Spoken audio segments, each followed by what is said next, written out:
예, 얼굴 보시면 한 번만 더 인사할게요. 함께 예배드리려 기쁩니다.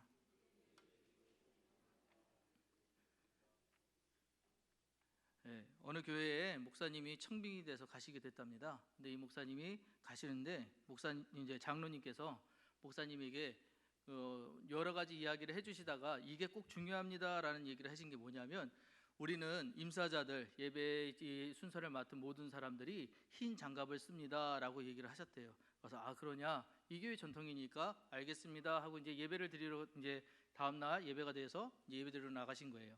이제 흰 장갑을 쓰고 나가서 보니까 그때가 8월 달인데 너무 더운 때 땀이 막 나는데, 그럼에도 불구하고 장갑을 쓰고 이제 예배를 하고 있는데 말씀을 읽으려고 성경을 이렇게 넘기려고 했는데 성경이 안 넘어가는 거예요. 흰 장갑을 쓰다 보니까 성경 장수가 안 넘어가는 거예요. 그래서 하다가 계속해서 이게 너무 신경 쓰니까 이 목사님이 그간에는 지혜를 내신 게 뭐냐, 옆에 이렇게 물을 떠다 놓지 않습니까? 그래서 그러니까 거기에 장갑을 담그신 거예요. 담그셔서 성경 이걸 이렇게 넘기셨대요. 그러고 나서 예배를 잘 마치셨습니다. 그랬더니 이제 장로님 중에 한 분이 오시더니 목사님한테 이렇게 얘기를 하더래요. 목사님, 더우신데 장갑 쓰고 이렇게 예배 인도하시기 너무 힘드셨죠? 하고 얘기를 하시더라는 거예요. 그래서 사실 좀 어려웠습니다. 그랬더니 근데 목사님, 이게 다 이유가 있어요 라고 얘기를 하시더래요. 그래서 궁금해서 그 무슨 이유입니까? 했더니 이 교회가 세워진 게 전쟁 끝에 이제 후에 이제 저희 교회와 비슷한 아마 상황이었던 것 같아요. 교회 세워졌는데 교회에 나오시는 많은 분들이 시장에서 일을 하시는 분들이었대요. 근데 이분들이 시장에서 일을 하다가 보니까 손이 막 갈라지고 지저분하고 이런 것들이 이렇게 아무리 씻어도 안 닦이는 거예요. 굳은 살도 배기고. 그 모습으로 앞에 나와가지고 말씀을 이렇게 펴보고 하는 게 좀 부끄러우셨대요. 그래서 너무 그걸 부끄러워하시니까 우리 그러면 예배 드릴 때 임사자들만큼은 장갑을 씁시다 라고 그렇게 된 거래요. 그래서 장갑을 그때부터 써온 게 이제 50년이 넘게끔 계속해서 전통처럼. 그래서 이제 전쟁이 끝난 다음에 이제 뭐 손이 이렇게 많이 갈라지는 분도 없을 거고 영양분도 많이 좋아져 가지고 이제 그러진 않을 텐데도 이제 그 전통 때문에 장갑을 계속 쓰여 왔던 겁니다. 그런데 이제 목사님도 처음에는 이야기를 들었을 때 이런 불편한 걸 왜 하나라고 했다가 나중에 생각해 보니 그런 의미가 있었구나라고 하자 보니까 너무 그 상황이 이해가 되더라는 거예요. 우리가 드리는 예배도요, 이와 비슷한 것들이 많은 거 아십니까? 우리가 지금 드리는 예배 순서가 사실은 어떤 의미가 다 있는데 너무 이것들이 오래되다가 보니까 어떤 의미인지는 모르고 그 의미에 대해서 것들은 자꾸 퇴색해 돼가고 이제 뭐만 남았느냐, 행위만 남게 되는 경우들이 있지 않은가.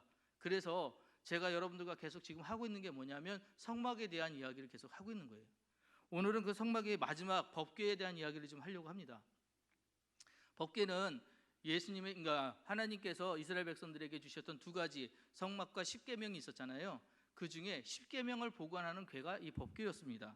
근데 이 법궤를 이동할 때 아무나 그냥 이거 법궤를 들 수가 없었어요.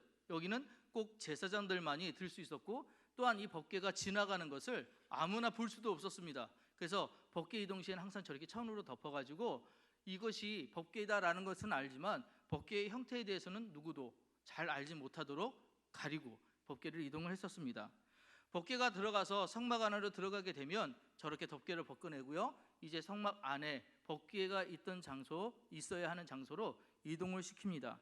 그렇게 이동을 시키고 나면 다시 휘장으로 그것을 가리고 그 뒤에 분향단을 세우고, 그 분향단은 지난주에 우리가 얘기 나눴던 것처럼 기도하는 향을 올려놓고 좌우에 금촛대와 또는 떡상을 놓고 이런 식으로 해서 다시 완전하게 이제 성소가 준비가 되는 것입니다. 이 법궤는 여러 가지 특징들이 있었어요. 이 특징들 하나하나가 다 그냥 안 한 것이 아니라 어떠한 의미가 있었다는 것이죠. 첫째는 귀중성의 법칙, 둘째는 하나님 임재의 법칙, 세 번째 하나님 만남의 법칙, 네 번째는 계시의 법칙, 다섯은 우선의 법칙, 여섯 번째 거룩의 법칙, 이런 것들이 있는데, 자, 왜 귀중성의 법칙이냐? 법칙을 보면 출애굽기 25장 11절에 이렇게 되어 있습니다. 너는 순금으로 그것을 싸되 그 안팎으로 싸고 위쪽 가장자리를 돌아가며 금태를 두르고, 이렇게 되어 있어요. 이 얘기가 무슨 얘기냐면 다른 어떤 성물들도 다 우리가 지난주에 금으로 쌌다고 얘기를 했잖아요. 감사합니다. 한 주 만에 새로운 걸 들으시는 그런 표정으로 금으로 다 쌌는데, 금은 뭘 의미한다고요? 믿음을 의미한다고 그랬어요. 근데 어떤 믿음? 변하지 않는 믿음. 그런데 이 법궤가 좀 다른 것들과 성물들과 좀 다른 점이 있었습니다. 어떤 점이냐? 안팎을 전부 다 금으로 쌌어요. 이게 뭐냐면 여기가 가장 중요하다는 의미예요. 이것이 가장 중요하다는 의미. 다른 어떤 성물들도 중요하지만 여기가 가장 중요하다라는, 그래서 여기가 귀중하다라는 의미. 어디가요? 하나님 계신 곳이, 하나님 계신 자리가, 하나님을 만나는 그곳이 가장 귀하다라는 뜻인 겁니다. 두 번째, 하나님 임재의 법칙이 있었습니다. 우리가 잘 알다시피 민수기 9장 15절에 16절에는 두 기둥이 나옵니다. 이 기둥이 뭔지 아시죠? 이스라엘 백성들이 출애굽하고 나서 하나님이 앞세워서 가셨던 기둥이 있어요. 뭐죠? 구름 기둥. 그 다음에 이들이 머물 때 이들을 지켜주는 기둥이 있었습니다. 뭐죠? 불기둥. 구름 기둥이 떠오르면 이제 이동할 때구나, 그 기둥을 따라서 이스라엘 백성이 움직였고요. 불기둥일 때는 이 멈추라는 뜻이구나, 그곳에 이제 자리를 펴서 이제 이들이 머물렀습니다. 이런 일들을 했는데 이 임재의 법칙이 바로 성막을 우리가 또 기억해야 되는 일입니다. 보시다시피 저렇게, 사실은 기둥이라고 하다 보니까 우리는 기둥하면 이런 동그란 기둥 생각하시잖아요. 우리가 잘 알고 있는 기둥. 근데 어떠한 기둥이었는지는 잘 모르겠으나 하나 알게 있는 건 뭐냐면, 저도 이스라엘을 갔다 왔거든요. 안 그렇게 보이지만 이스라엘을 가봤더니 너무 더운 나라예요. 정말 더운 나라고, 특히 요르단 여기 지역을 가보면 정말 너무 이게 허허벌판이다 보니까 어디가 쉴 곳이 없습니다. 모자나 선글라스 없으면 다니기가 너무 쉽지 않은 그런 길인데, 거기에 너무 신기한 경험이 있었어요. 뭐냐면 여기는 구름이 있고 여긴 구름이 없어요. 그런데 그 구름 밑에만 지나가도 시원한 거예요. 그 구름 밑에만 지나가도. 그래서 구름 밑에 지나가는 그 순간에 정말 짧은 시간이거든요. 근데 그때 시원함이 느껴지더라고요. 그리고 가이드분이 저희한테 이스라엘 백성들이 이렇게 해서 이 광야를 지나왔을 거다라고 이야기하실 때 그게 공감이 되더라고요. 그래서 구름 기둥이다라고 하면 우리가 있는 그런 주 기둥이 아니라 어떤 기둥이냐? 하늘을 가리는, 하늘을 덮고 있는 저런 기둥이 아닐까. 이것도 추측도지 사실 저렇게 본 사람은 없습니다. 불기둥은 어떤 분이 있을까? 이 기둥이 올라왔을 때 그 주변에 다른 이들이 침범하지 못하도록 지켜주는 하나님의 보호하시는 기둥이었습니다. 이런 것들이 의미하는 게 뭐냐? 자, 성막은 어디에 있었느냐? 이스라엘 진 가운데 있었어요. 하나님 중심으로 모여들었을 때 하나님이 그들을 인도하시고 하나님이 그들을 보호하신다는 의미로 여기에 하나님 임재의 법칙이 있었던 거예요. 그래서 이 구름 기둥이 떠오를 땐 이동하는 것, 하나님이 이제 가라하시는구나, 또 이 불기둥일 땐 하나님이 멈추라시는구나 라는 것들을 알고 해왔다는 것이죠. 그걸 명령하셨고 그 순종을 40년 동안 하나님께서 훈련이라는 걸 시키신 겁니다. 그 다음 세 번째, 하나님 만남의 법칙입니다. 이 속죄소에서 하나님께서 만나시겠다고 약속을 하시는데, 출애굽기 25장 21절로 22절에 속죄소를 궤 옆에 얹고 내가 내게 줄 증거판을 궤 속에 넣어라. 거기서 내가 너와 만나고 속죄소 위 곧 증거궤 위에 있는 두 그룹 사이에서 내가 이스라엘 자손을 위하여 내게 명할 이 모든 일을 내게 이르리라. 이렇게 얘기하셨어요. 어디서 만나신다고요? 속죄소. 거기가 어디예요? 법궤 위입니다. 법궤에서 앞에서 만나갔다고 하시는 거예요. 그래서 하나님께서 너를 만날 테니 어디로 오라고요? 지금 법궤 있는 데까지 나오라고 명령하시는 거예요. 또한 여기 네 번째, 계시의 법칙이 있었습니다. 방금 읽었던 말씀이지만 그 뒤에 거기서 내가 너와 만나고 속죄소 위 곧 증거궤 위에 있는 두 그룹 사이에서 내가 이스라엘 자손을 위하여 내게 명령할 모든 일을 내게 이르리라. 가서 만나러 오면 하나님이 말씀하신다는 거예요. 여러분 기도하실 때 가장 원하시는 게 뭐예요? 하나님 음성 듣는 거 아닙니까? 여러분 기도할 때 하나님 한 번만 말씀하시면 좀 확연하게, 진짜 그렇게 얘기하시면 내가 흔들리지 않겠습니다, 이러지 않으시나요? 유기성 목사님이라고 유명한 목사님 계시잖아요. 이 목사님도 그러셨대요. 하나님께서 한 번만 말씀하시면 내가 정말 목회자의 길로 가라고 하신 걸로 알고 하겠으니 한마디만 좀 해달라고. 근데 지금까지도 안 해주셨대요. 그런데 어떻게 목회자 길을 갔느냐?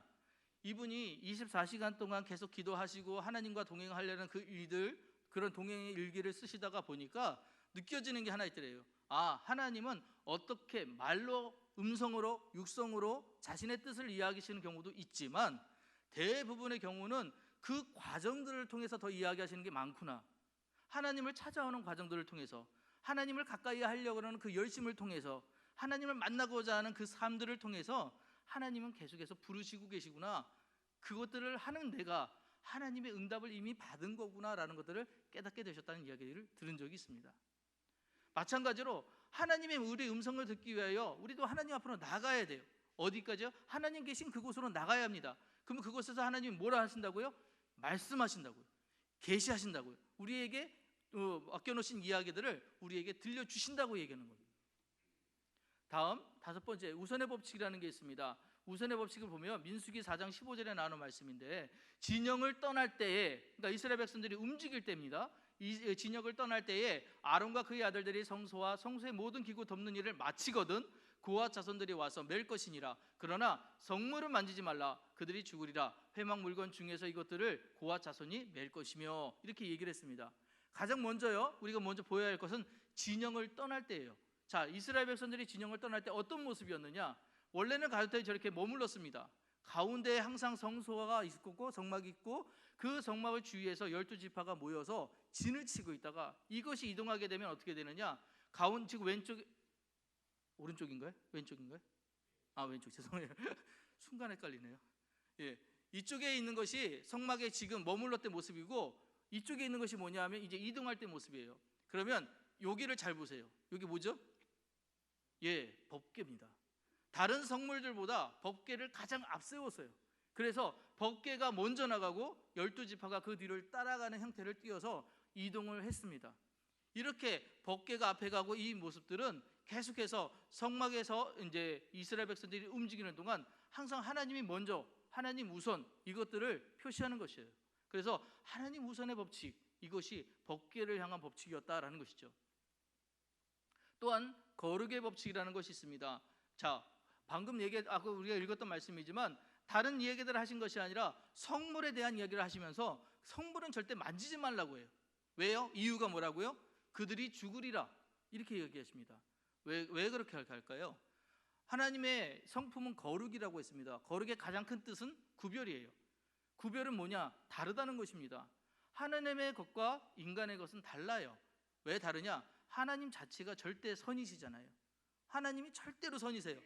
그분이 선이시다 보니까 조금의 악도 가까이 가지 못합니다. 그러니 인간이 아무리 선하다고 한들, 여기에 아무리 누가 착하다고 한들 하나님만큼, 하나님처럼 그렇게 착한 사람이 있습니까? 없어요. 우리 안에 원죄도 있고요, 또 스스로 지은 죄도 있고요, 자범죄도 있고요, 여러 가지 죄가 있다 보니 우리는 하나님께 가까이 갈 수가 없습니다.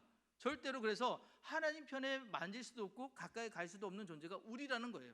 그래서 이 제사장들이 어떻게 해야 이 성걸을 옮겼냐면, 겨우 이들이 옮길 수 있어서 방법은 그 법궤 끝에 고리를 만들어 놓습니다. 금고리를 만들어 놓고 2개의 긴 기둥, 막대를 가지고 끼워서 어깨 위에 얹는 것으로 이동할 수 있었을 뿐이에요. 절대로 만질 수가 없었습니다. 왜요? 거룩하니까. 하나님의 거룩한 것을 우리가 손으로 만질 수 없고 가까이 할 수 없는 존재라는 것들을 정확하게 보여주는 것이 이런 거룩의 법칙이에요.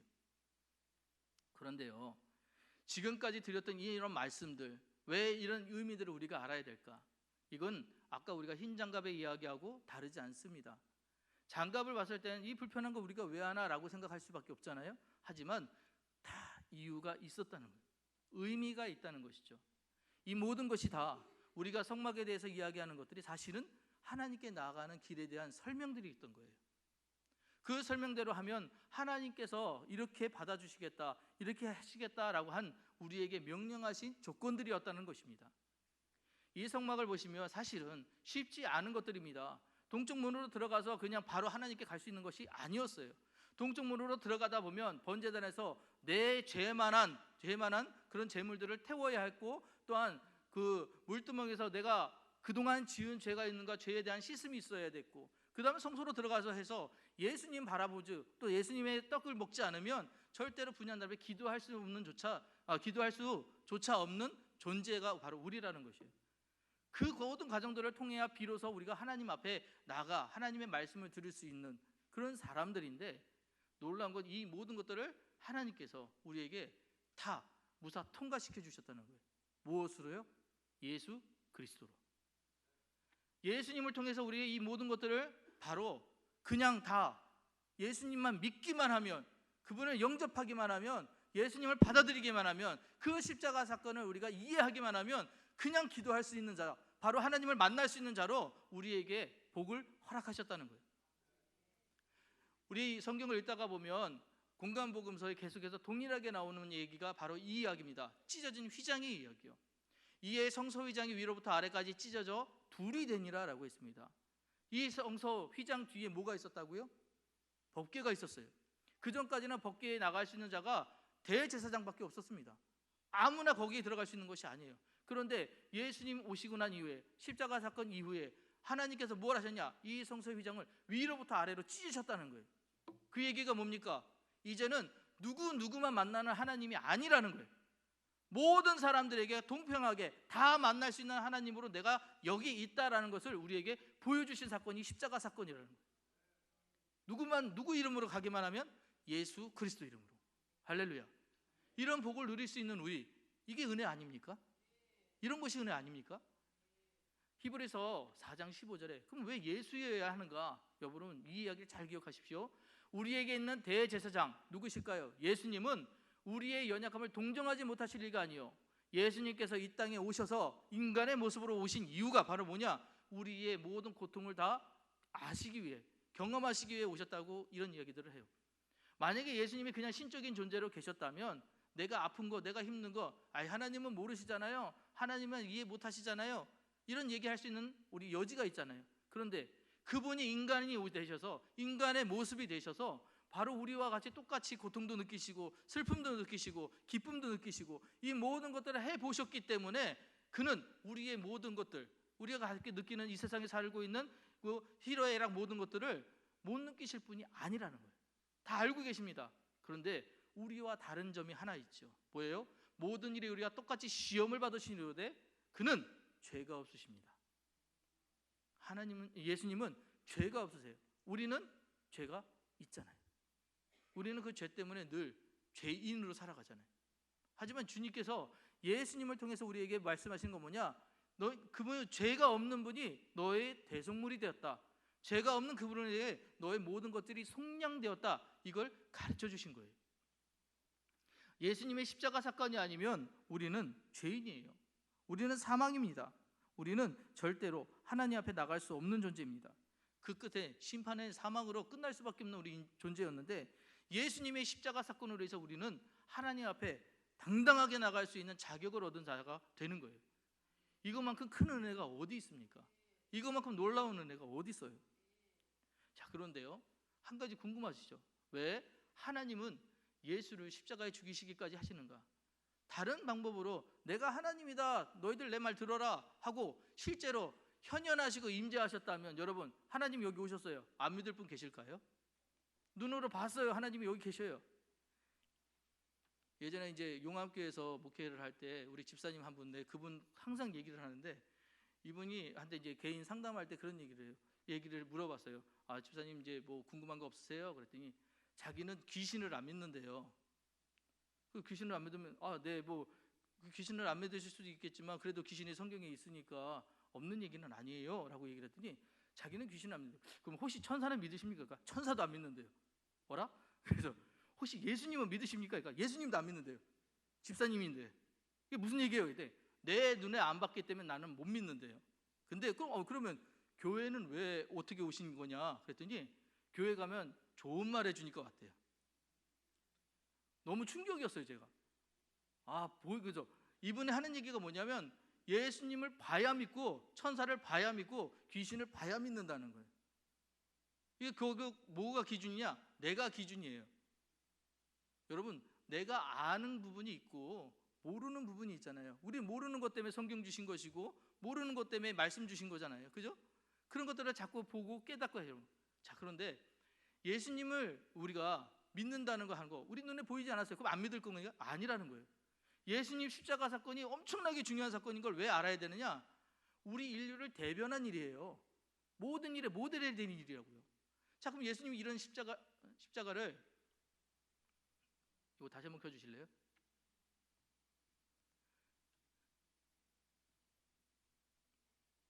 예수님의 이 십자가를 우리에게 보여주심으로 인해서, 우리에게 또한 가르쳐 주심으로 인해서 왜 이런 일들을 하시려고 했느냐? 다른 방법으로 하나님의 현현으로 하나님 여기 계심을 나타내시면 되지 않느냐?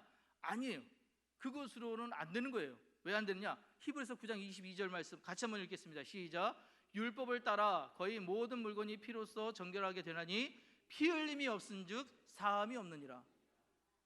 피 흘리는 희생이 없으면 사함이 없다고. 예수님의 십자가 사건에 예수님이 돌아가시는 이 사건이 없었으면 우리의 죄의 회개, 용서는 없었다는 얘기예요. 그래서 십자가 사건이 우리에게 가장 중요한 사건이고 이 사건들을 우리가 믿어야 되는 사건인 거예요. 하나님은요, 이 모든 사건을 통해서 우리에게 하시고 싶었던 일이 뭐냐면 이거예요. 이사야서 55장 1절 말씀. 오라 너희 모든 목마른 자들아 물러나오라. 돈 없는 자도 오라. 너희 와서 사 먹되 돈 없이 값 없이 와서 포도주와 젖을 사라. 이렇게 모든 자들을 하나님께서는 초청하시는데 이 조건이 너무 중요해요. 너무 중요해요. 돈 없이 값 없이 어떠한 물질도 어떠한 명예도 필요 없다는 거예요. 하나님 앞에 나갈 때는 모든 자들, 하나님의 음성을 모든 자들, 목마른 자들이라고 표현하는 이 모든 사람들아 하나님 앞에 나오기만 하라는 거예요. 누구 이름으로? 예수 이름으로 나오기만 하라는 거예요. 그러면 하나님께서 그들을 다 어떻게 해주시겠다는 거예요? 구원해 주시겠다고 지금 약속하신 말씀이에요. 자, 그래서 디모데전서 2장 4절 말씀 우리 너무 잘 알잖아요. 자, 같이 읽겠습니다. 시작. 하나님은 모든 사람이 구원을 받으며 진리를 아는 데 이르기를 원하시느니라. 이게 하나님 원하시는 거라니까요. 모든 사람들이 구원을 받아야 해요. 그리고 그 구원받은 사람들이 진짜 진리를 알고 살기를 원하신다는 것이 하나님의 뜻이라는 거예요. 사랑하는 성도 여러분, 그 말씀들이 여기에 있는데, 그 말씀을 듣는 곳이 바로 이곳에 있는데, 하나님의 음성이 여기 있는데 왜 안 나가냐고요. 왜 그 자리에 안 오시냐고요. 그 자리를 찾아가려는 노력과 애씀이 있어야 되죠. 히브리서 4장 16절 말씀에 그러므로 우리는 긍휼함을 받고 때를 따라 돕는 은혜를 얻기 위하여 은혜의 보좌 앞으로 담대히 나갈 것이니라. 법궤 앞에 대제사장이 앉는 자리를 시은좌라고 합니다. 시은좌가 뭐냐면 은혜의 자리라는 뜻이에요. 그곳에서 하나님의 음성을 듣는 거예요. 하나님의 말씀을 듣는 자리가 그 자리였어요. 그럼 여러분들이 하나님을 만나는 그 자리가 여기 있으면 왜 안 나오셔야 돼요? 당연히 나오셔서 그 말씀을 들으셔야 된다는 거예요. 그 자리를 사모하셔야 돼요. 하나님을 만나는 자리를 사모하셔야 돼요. 그 자리가 여러분들을 하나님께서 정말 초청하는 자리라는 것을 기억을 하셔야 돼요. 우리에게 주신 정말 좋은 곳이 있잖아요. 우리에게 교회를 주셨습니다. 이 교회를 세우기에 여러분들이 얼마나 눈물을 흘리셨고 피땀을 흘리셨고 또한 예배를 드리셨어요. 그 예배를 통해 교회가 성장하고 이렇게 단단해지고 더욱더 지금 부흥의 과정들을 겪고 있잖아요. 이 자리를 누가 채워야 되냐? 옆에 사람 아니에요. 다른 사람 아니에요. 내가 채워야 되는 자리입니다. 내가 이 자리에 와서 은혜를 받고 내가 이 자리에 와서 찬양을 하며 내가 이 자리에 와서 기도할 때 하나님께서 이 자리에 은혜를 내려주시리라 믿습니다. 여러분이 있는 자리에 하나님을 만나시길 원하고 하나님과 함께 동행하시는 귀한 삶을 사시기를 주의 이름으로 축복합니다. 기도하시겠습니다.